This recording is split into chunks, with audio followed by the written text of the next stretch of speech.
As many of us know, Sipuleucel-T has been FDA approved for patients with metastatic and castration-resistant prostate cancer, and this was really one of the first studies to look at Sipuleucel-T not in patients with advanced disease, but in those that have biochemical recurrence. And what that means is essentially patients that have a PSA that's rising after some form of local therapy, either surgery or radiation therapy.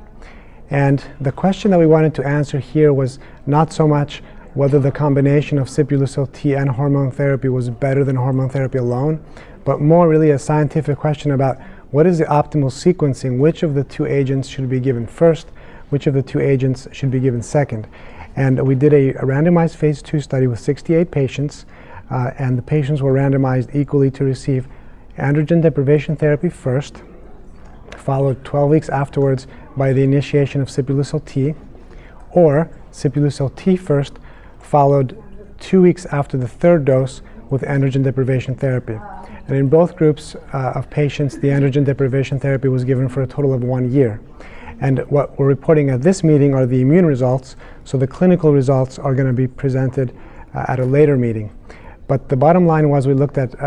2 or 3 immunological parameters, the first of which was cytokine responses, and we found that both in the Th1 cytokines and the Th2 cytokines, we saw augmentation in those cytokines in the patients that received the hormone therapy first, followed by the vaccine therapy second, not the other way around. So that was the first piece. The second thing we looked at was what's known as interferon gamma ELISpot, and this is a immunological test that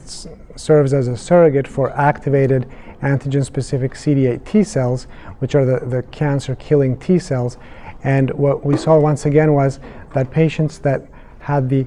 increased CD8 T cell interferon gamma ELISpot responses were those patients that received the hormone therapy first, followed by the vaccine second, rather than vice versa.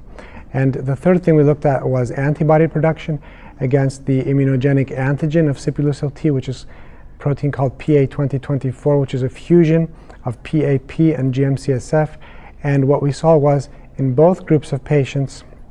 there was an increase in antibody production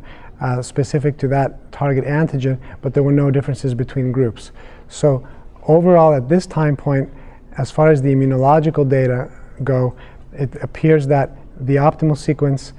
does seem to be to use the androgen deprivation therapy first, followed afterwards by the Sipuleucel-T to get a maximum anti-tumor immune response in these patients.